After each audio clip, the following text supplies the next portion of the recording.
Merci beaucoup pour l'accueil. J'aimerais aussi qu'on parle d'un projet entre la Belgique et le Canada et le Québec. On participe d'un héritage, en effet, aussi des valeurs. Et ce qui m'impressionne surtout aujourd'hui, c'est de voir vraiment la coopération du monde. Je crois que le projet de First Force, c'est un projet qui a bien développé et qui fait partie d'une coopération potentielle entre l'Union européenne et le Canada, et en particulier entre la Belgique et le Canada, sur les minerais critiques.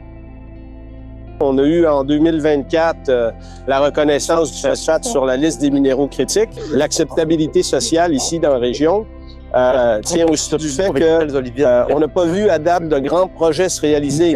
First Phosphate qui se développerait. Je pense qu'il y a un appétit pour ça au Saguenay-Lac-Saint-Jean.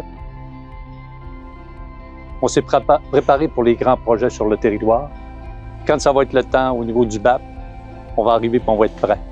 Tout ce qu'on veut, comme moi comme maire, ce que j'aimerais, c'est que ça se réalise comme monsieur le voisin de la marche, on aimerait bien. Bienvenue aussi chez nous, et puissiez-vous en trouver plusieurs comme ça qui sont intéressés à investir. Ça va nous aider et ça va aider le groupe que constitue First Phosphate. Millions de tonnes à une teneur moyenne d'à peu près 6,5 P2O5. Le minéral de phosphate, c'est rare qu'on en voit autant comme ça disséminé dans la roche. Ici, on a même vu des veines massives de 2 mètres, c'est quasiment 100% apatite. Phosphate, quand je parle de ça aux géologues, jamais personne n'a entendu parler de ça vraiment. Donc, c'est vraiment quelque chose d'assez unique qui prouve qu'il y a quand même beaucoup de phosphate là, sur la propriété. On veut bâtir, donc il n'y a pas de solvant, il n'y a pas de produits chimiques. Tout ça se fait par des...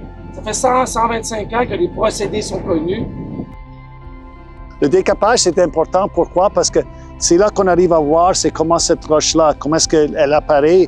Et on sait que cette roche-là que vous voyez ici, ben, elle est profonde à au moins 300 mètres, mais ça se peut que ça aille jusqu'à 1 kilomètre. On ne sait pas encore, c'est complètement ouvert en profondeur. Et la longueur, c'est aussi de 2 kilomètres.